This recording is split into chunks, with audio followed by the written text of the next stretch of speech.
Você já notou o quanto nós, seres humanos, conseguimos nos apegar à religião ou religiosidade de uma forma tão rápida e fácil? Como parece que procuramos um sistema de ritos, uma formalidade para dizer que estamos fazendo o que Deus quer ou suprir uma necessidade interior, que parece que a religiosidade funciona muito bem. Acordar às 6 da manhã, escovar os dentes às 6h15, tomar o café às 6h45, e aí orar em família, ir para o trabalho, voltar, abraçar os filhos, aí voltar e fazer tudo de novo, repetições. E aí quando chega no final de semana, nós queremos uma igreja que faça todos os ritos religiosos para que possamos estar bem, em vez de notar a presença de Deus em cada lugar. Preferimos a religiosidade.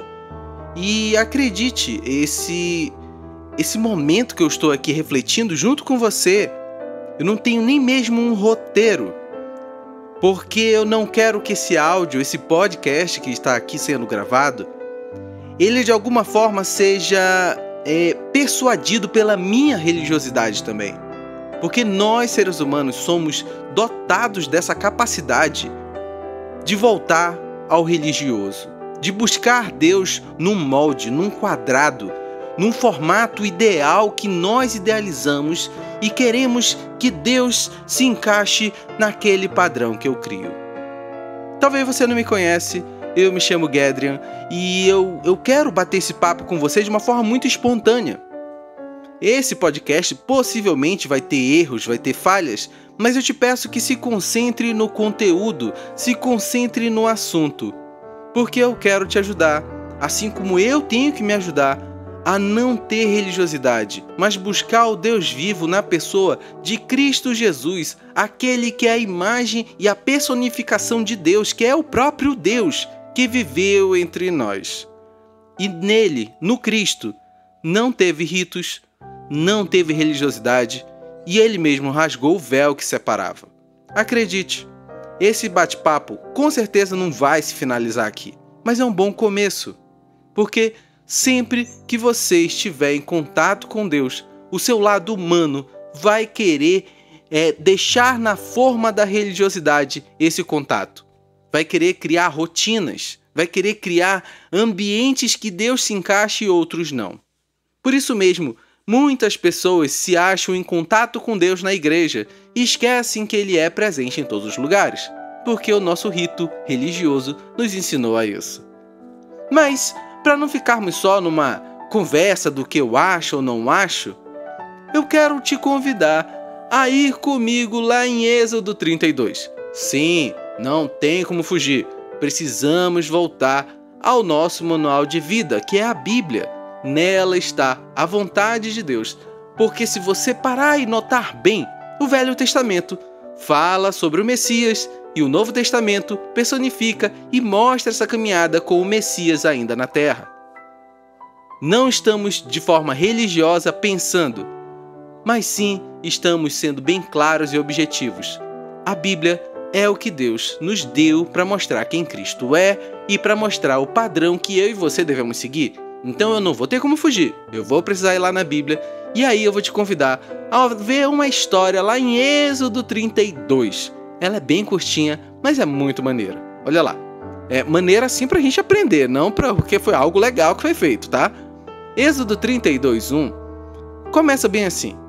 Quando o povo viu que Moisés demorava a descer do monte, reuniu-se ao redor de Arão e disse: tome uma providência, faça para nós deuses que nos guiem. Não sabemos o que aconteceu com esse Moisés que nos trouxe da terra do Egito para cá. Só uma vírgula e um parênteses antes de continuar lendo. Você lembra, né? Que Moisés tirou o povo de Deus, né? O seu povo também, lá do Egito. Passaram por situações incríveis, viram milagres, viram o agir de Deus pessoalmente, viram o povo do Egito, aqueles soldados que foram atrás deles, sendo mortos até mesmo quando o mar fechou, porque eles queriam pegá-los de volta para serem escravos na terra do Egito. Entenda, Esse povo aqui em Êxodo 32 é o mesmo povo que viu todos os milagres que nós já vimos até em filmes, desenhos e tudo mais acontecerem. Não é um povo que nunca viu ou presenciou Deus, tá? Voltando, vamos lá, versículo 2. Arão respondeu: tirem as argolas de ouro das orelhas de suas mulheres, de seus filhos e filhas, e tragam-nas para mim. Todos tiraram as argolas de ouro e levaram a Arão. Outra vírgula aqui. Arão era o sumo sacerdote, tá? Era a pessoa que tinha aquele contato com o divino. Versículo 4. Ele recebeu o ouro, derreteu e trabalhou nele, dando-lhe a forma de um bezerro.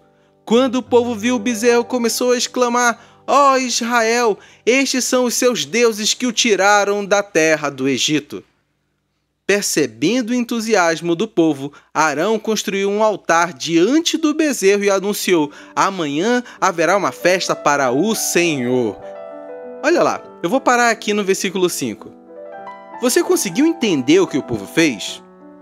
O povo queria ver o Deus. Queriam ver como os outros povos viam os deuses. Queriam presenciar, tocar, ter um molde, uma forma, um formato de quem é Deus.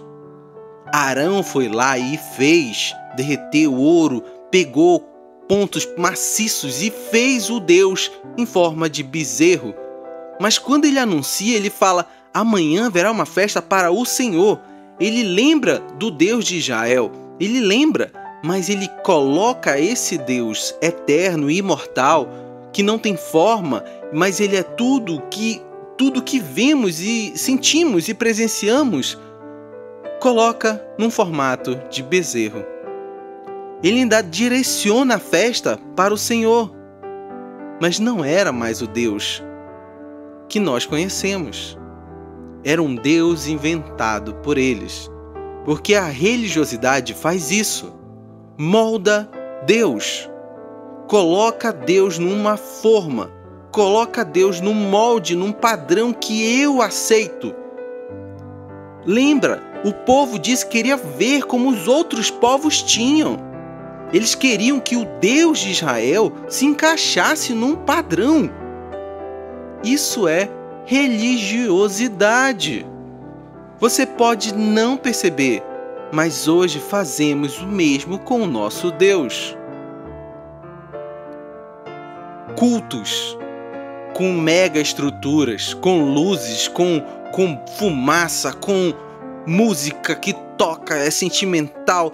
São tudo aparatos e festas que, na verdade, nós criamos para sentir a presença de Deus. Quando, na verdade, isso não torna maior ou menor a presença do Senhor, somente são aparatos da nossa religiosidade. Nós colocamos Deus nos nossos padrões e formatos, porque é cômodo para nós. Nós buscamos isso.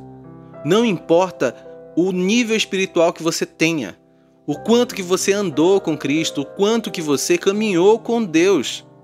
Se você não vigiar, você cai no comodismo e coloca a sua religiosidade no padrão automático e anda achando que está seguindo com Deus, quando na verdade está andando com um bezerro de ouro. Olha lá o que continua a história, lá no versículo 6. Na manhã seguinte, o povo se levantou cedo para apresentar holocaustos e ofertas de paz. Depois, todos comeram e beberam e se entregaram à farra. O Senhor disse a Moisés: rápido, desça do monte. Seu povo que você tirou da terra do Egito se corrompeu. Observe. Eles se corrompem de uma forma que ainda estão achando que estão celebrando ao Deus, o Deus de Israel. Aquele mesmo Deus fez os milagres. Mas já havia tido uma distorção de quem era Deus. Deus estava no moldezinho que eles criaram e eles estavam em idolatria. E muitas vezes nós permitimos esse tipo de vida que nos distancia de Deus, mesmo dentro de igrejas, dentro de grupos de oração, dentro de ambientes religiosos diversos. Nós permitimos a religiosidade nos afastar de Deus, porque nós colocamos um Deus falso no lugar.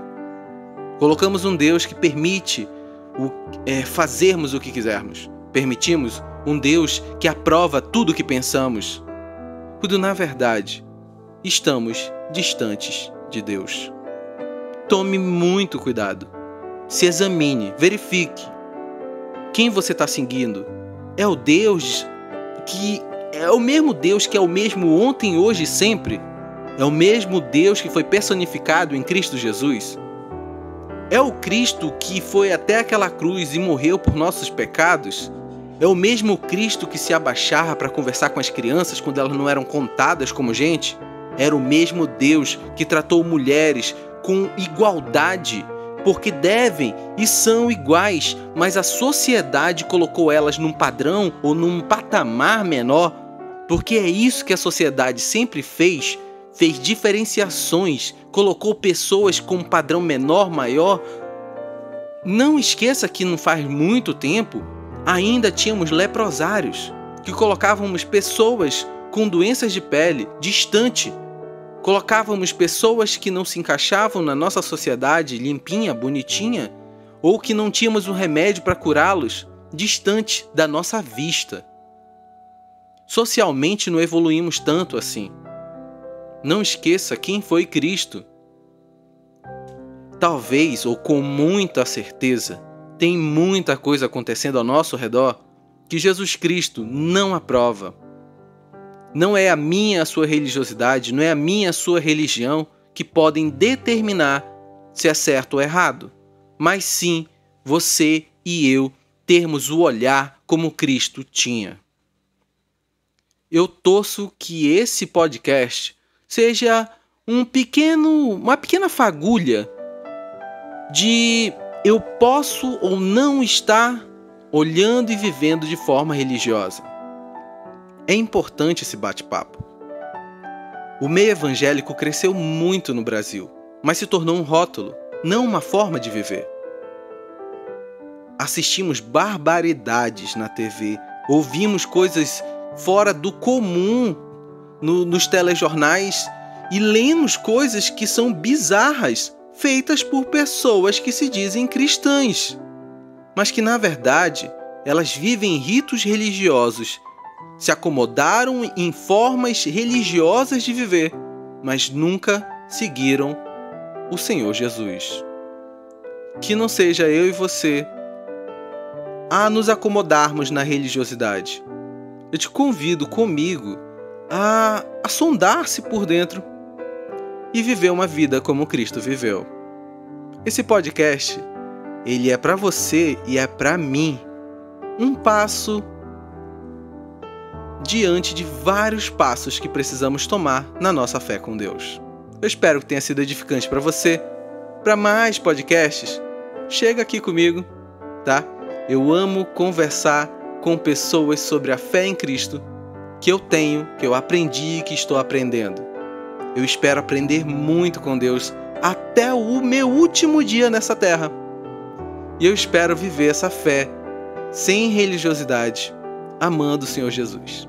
Um grande abraço para você, Deus te abençoe, obrigado pelo tempo que passamos juntos e até o próximo podcast.